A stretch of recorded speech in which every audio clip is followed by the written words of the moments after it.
Hey, Chris. How Hi, you doing Ron. today? Great. How are you today? Great.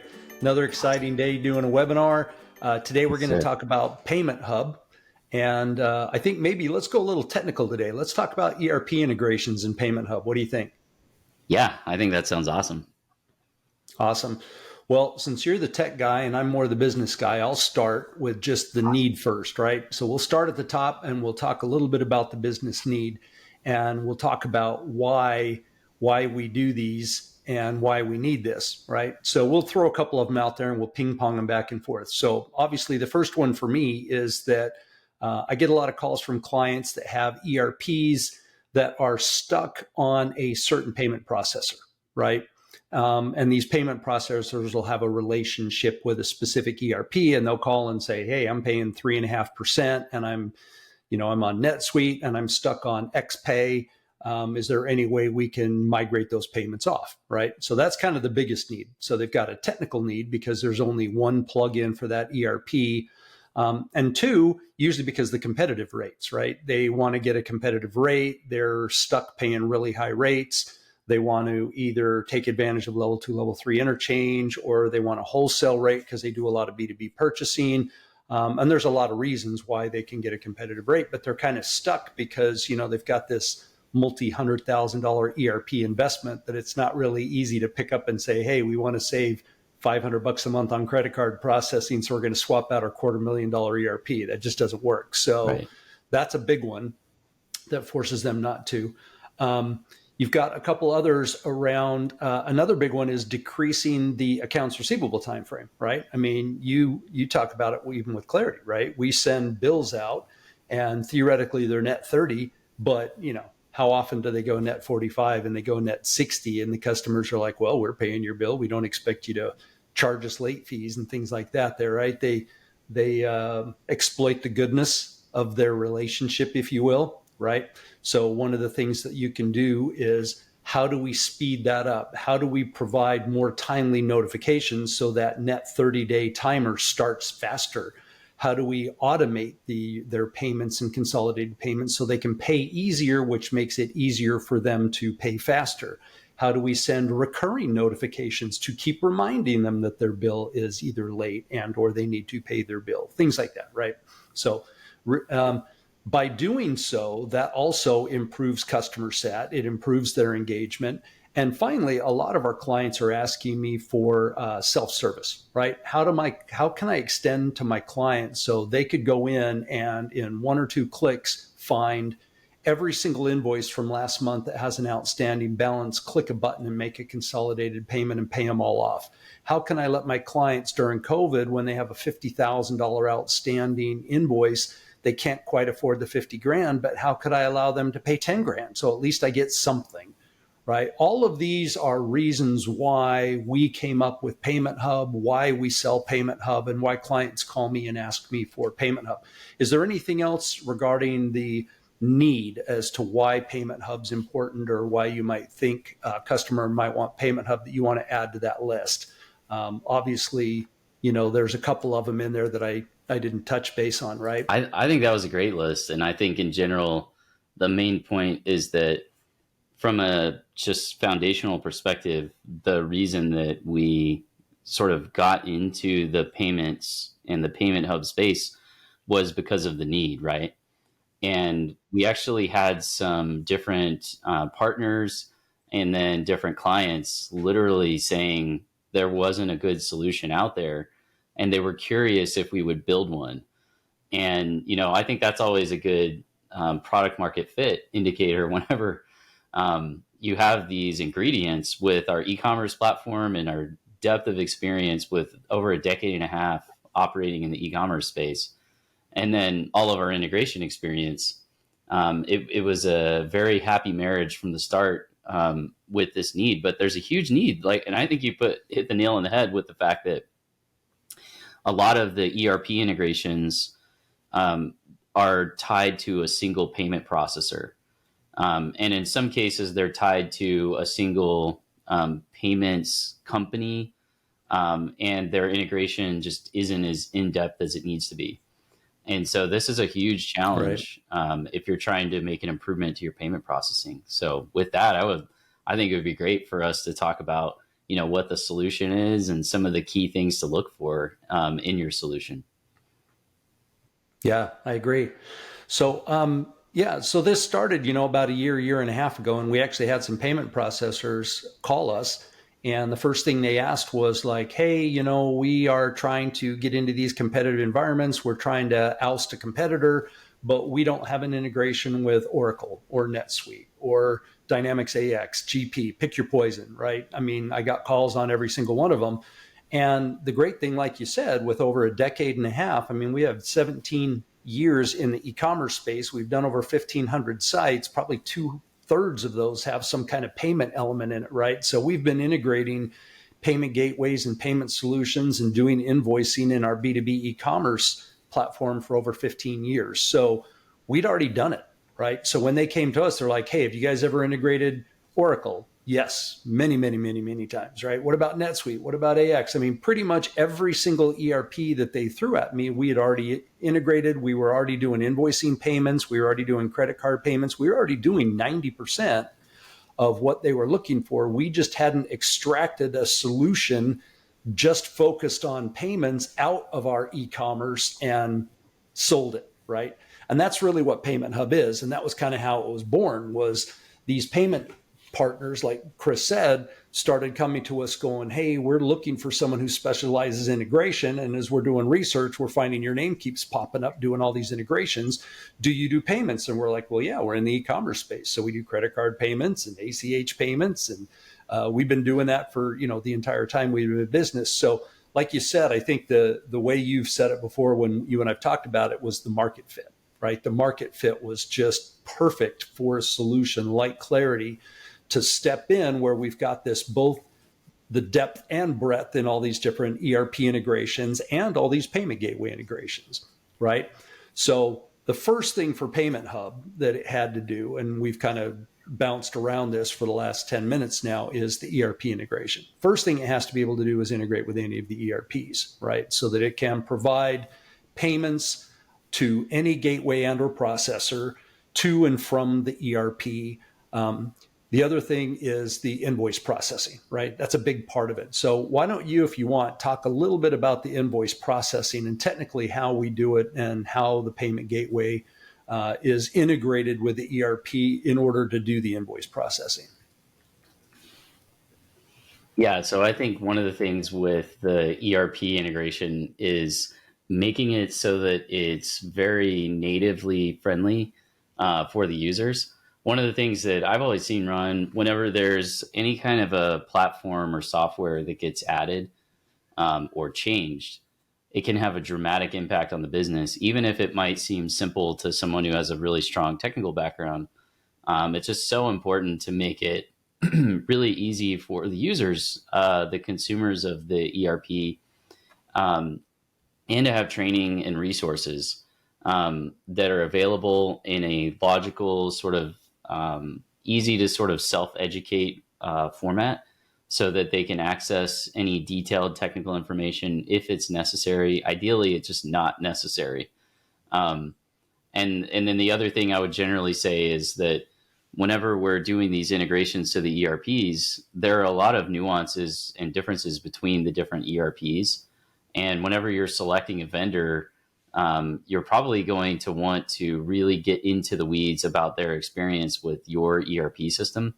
And again, whether or not it can be matched up to, to that particular user interface and workflow that you need for your users.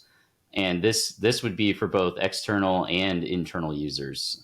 So for the external users and the external user integration, that's another huge opportunity for failure or success.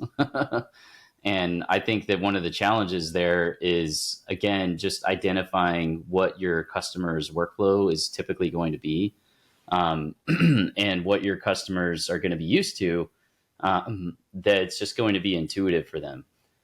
If you already have some form of system in place, it would be nice to be able to model off of that and keep it as familiar as possible for both, again, internal and external users.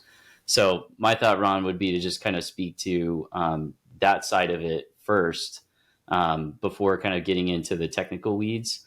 But in general, on the technical side, one of the biggest challenges is that there's a huge kind of sort of technical hurdle if someone hasn't worked with your ERP before, with them being able to get up to speed on that particular ERP. Most ERPs have different forms of authentication. They may have different API endpoints that work better than others. As they've developed over the years, they may have set up different protocols or standards.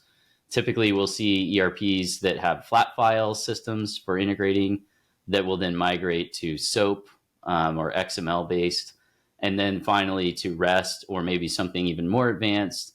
And sort of, this is a progression, and each of the different sets of endpoints might have different capabilities. And if you're not working with a partner who actually knows what each of those different API endpoints have in them, then you might be running headlong into a fire, not knowing it.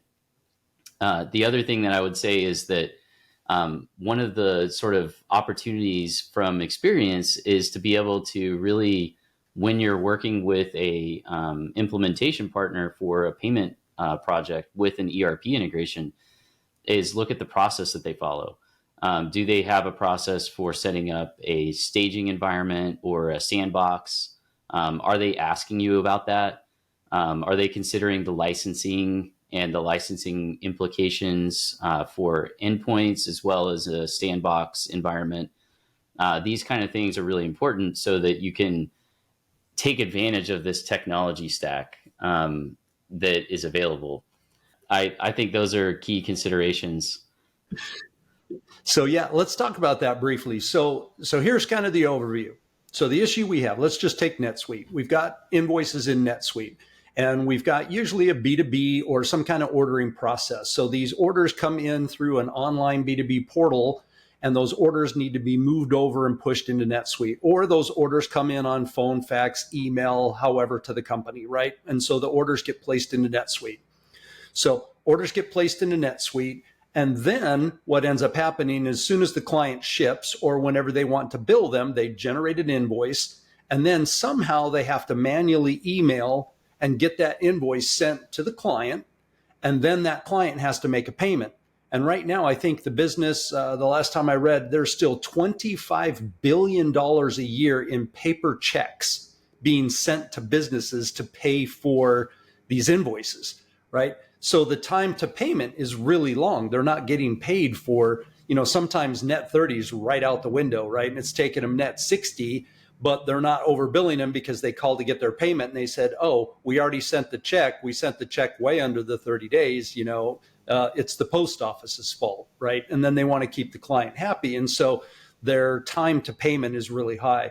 So what we're trying to do is we're trying to not only deal, and we talked about this, where if it was a membership renewal or if it was an invoice that I can capture payment inside NetSuite, right? So I'm a sales rep, the client wants to order, and as soon as it's shipped, I can capture payment. So if I don't have the payment token, how can I authorize and capture the payment for that invoice digitally when we ship or before we ship? How do I get, as soon as that invoice is generated in NetSuite, how do I get that notification to the user with a link to pay that invoice quickly?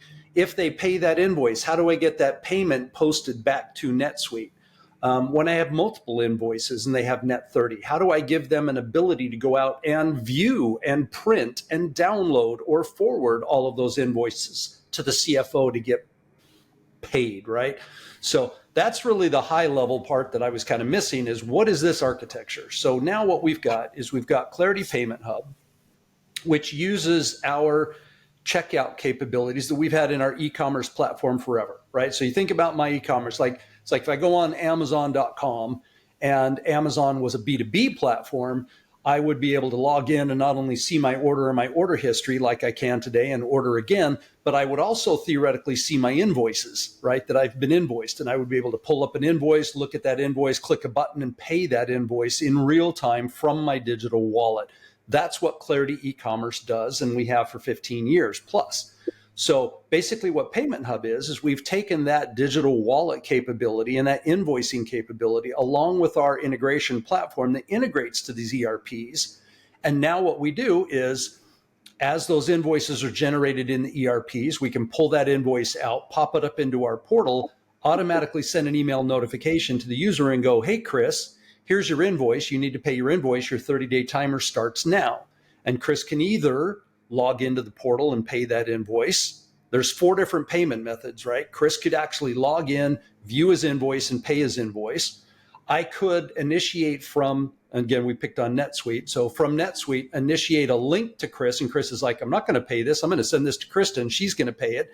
And it's a quick pay link. Kristen clicks on the link and it pops up a form that has the invoice ID and the dollar amount already popped in.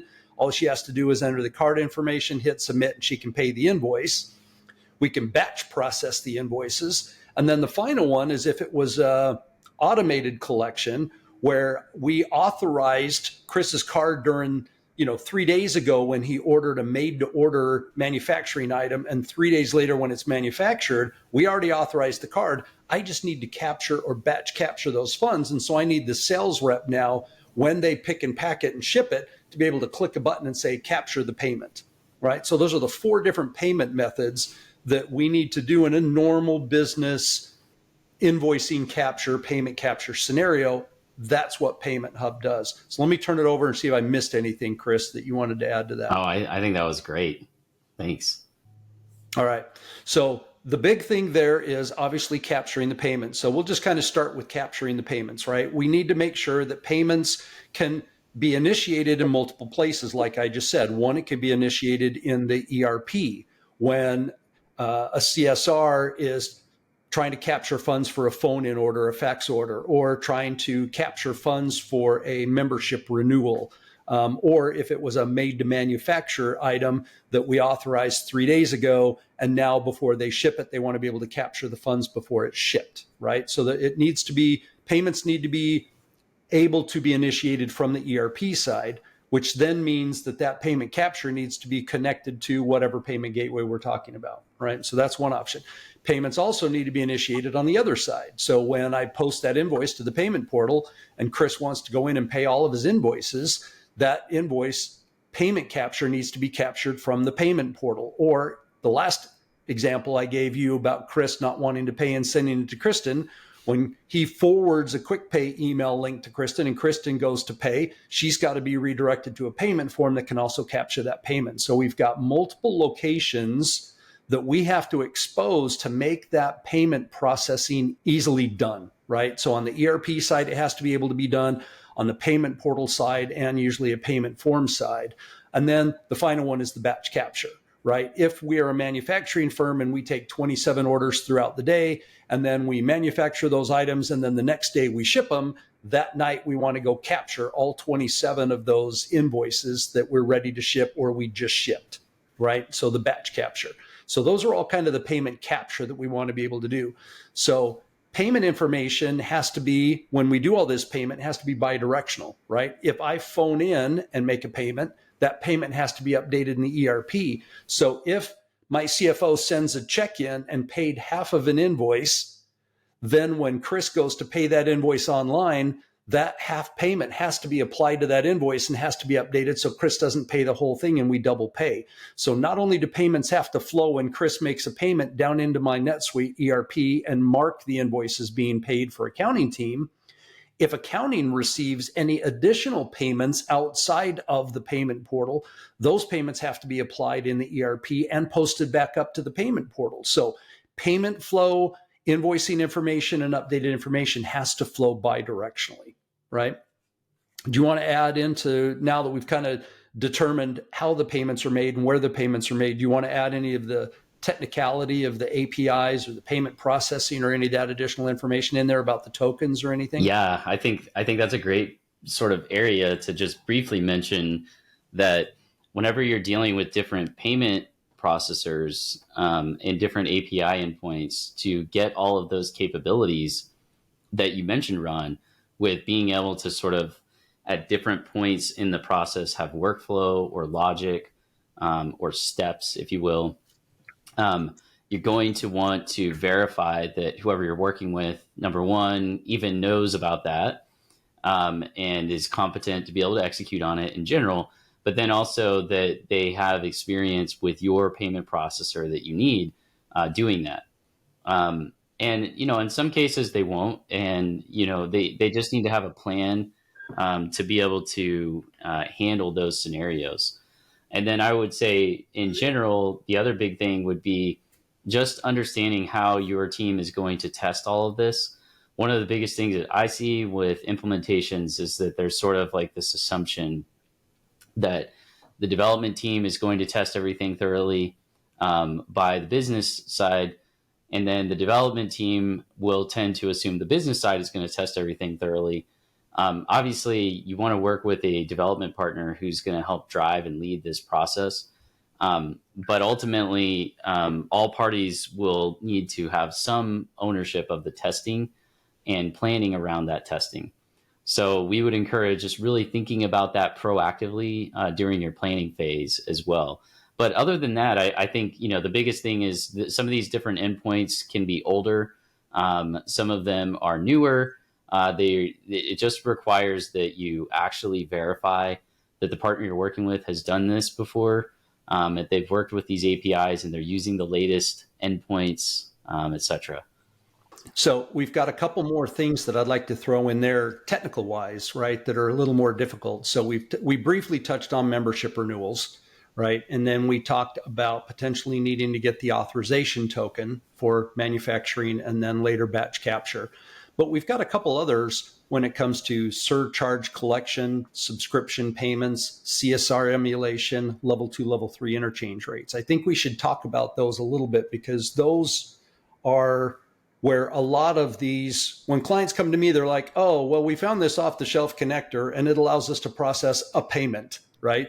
And I'm like, okay, if you already have it, what's the problem? Well, it doesn't do, and those are usually the things they start throwing out, right? Most of these off the shelf connectors don't do the more difficult tasks like the level 2, level 3 interchange and automatically guaranteeing they get those rates. If you understand what level 2, level 3 is, that one in and of itself can be very difficult, right? The CSR emulation, I briefly mentioned it before, but that's where, Chris picks up the phone and calls and says, hey, I'm traveling right now. I know my 30-day net 30 is up today. Is there any way you can go ahead and capture the payment for me? And I want to be able to go into Chris's account using his digital wallet and make a payment on an invoice on his behalf for him. So I need to be able, as a sales rep, to have access, to be able to get secure access to my clients' accounts easily and quote unquote emulate them, get into their account, service their account. How do I do membership renewals? How do we capture auto payments? And with those auto payments is subscriptions, right? That's one that we do quite often as well. So if you want to go in and then I guess the final one is surcharge collection, right? I think if nobody understands what surcharge is, you remember 10 years ago when if you bought gas by cash, you got a 4 cent per gallon discount, right? That's what the gas stations were trying to do. They were trying to capture that extra 4 cent per gallon fee that if you paid by credit card, they were getting dinged with those credit card fees, right? So they were trying to push that fee to you and capture that surcharge back. Well, that's actually doable now. 46 of the 50 states, or 45, I think, of the 50 states in the US allow for surcharge collection. So right now, if you have a $1,000 invoice and there's a $30 credit card surcharge fee for 3%, you could actually, if you want, show the client, hey, if you pay by debit card, it's $1,000. If you pay by credit card, it's $1,030. Which do you want to pay by? And if they choose to put it on their credit card, then they choose to accept that $30 fee instead of you having to take that $30 out of your $1,000 charge, right? And that happens, right? That is what surcharge collection. And we do that. We do that with quite a few of the payment gateways. So let me turn it over to you so you can technically talk about any of these that I brought up, right? The surcharge, the subscriptions, the memberships, the CSR emulation, the level 2, level 3, wherever you want to go on any of those. Yeah, I think, the first thing that comes to mind is security from a technical perspective. And, we are dealing with credit card information. That's probably one of the, biggest challenges for companies that are processing payments is keeping up with all the security requirements. Fundamentally, these are changing all the time. And, it's just a physical challenge to keep up with everything within a business as a whole, but within a sliver of technology that's developing very rapidly and where there are a lot of risks and, unfortunately, a lot of damage that can occur to a business if you're not proactive about security with credit cards. That can be a big challenge. So I think sort of foundationally, you have security. That is something that you're going to want to be considering. Some key facets of this are, how often are you going to be making updates to your software? How often are you going to be auditing everything? Is your team familiar with PCI DSS compliance? Does your team have a system in place for auditing that periodically in an automated way? And then what are you doing and how are you actually going to resolve issues as they come along? Because they will, no matter who you work with. Now, the other thing would just be around some of the specifics. Each of those areas of functionality have facets and nuances to them that, depending on your business need, you're going to want to really plan out exactly what it is that your workflow is going to look like. You might say to yourself, oh, well, we're just doing CSR emulations so that we can log into someone's account and make a payment for them. Well, bullet out everything you're planning, because some of the specific features that you think make sense may not be available off the shelf with a different provider that you're working with. And it may not even be necessary. You might say, oh, I don't really even need this if it's going to take a lot longer and cost more.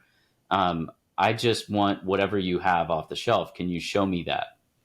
And so there can be an opportunity there to not necessarily,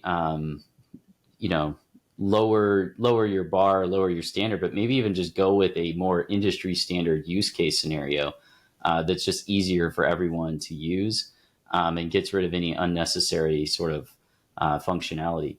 The only other thing that I would say about just sort of generalizing across those features is sort of, again, whenever you're looking at the different software platforms and tools, one of the things that we found, Ron, is that a lot of those deeper capabilities don't exist, or they're not getting consistent investment because they're dealing with a very specialized, isolated use case with sometimes just a single payment processor, sometimes just a few ERPs, and almost always not a full e-commerce suite that they're delivering as a foundation. And so I think that's something that's really different about Clarity, is that we're delivering an enterprise e-commerce software platform as sort of your base for your user interface, whether it's with your internal users, external users, or both, which it adds a lot of power and gives you a lot of depth of features over the long term.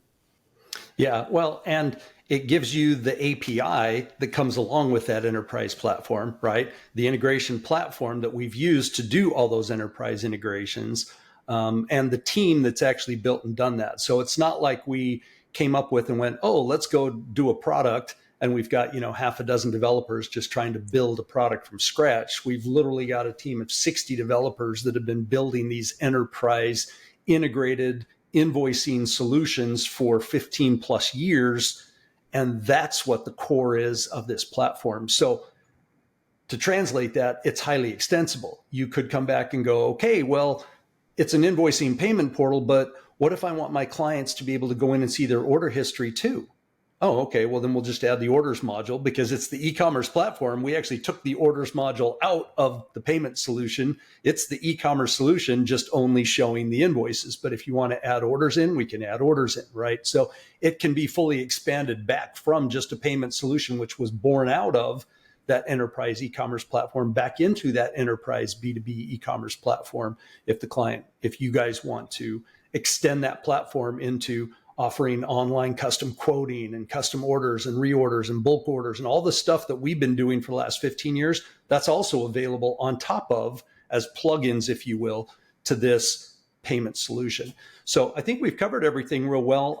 I would love to, I'm going to turn it back over to you if you have anything else to tie off. Otherwise, I'd like to invite anybody on the call. They're welcome to schedule some time with me. I'd love to jump on a call talk about your payment needs, your gateway, your ERP integration, your level 2, level 3 needs, any of the stuff we touched base on today at a deeper level, please reach out and contact us. Chris, I'll let you tie things off. Yeah, I think that was great. And, we encourage you to watch these videos and subscribe if you're interested in seeing more of these as they come out.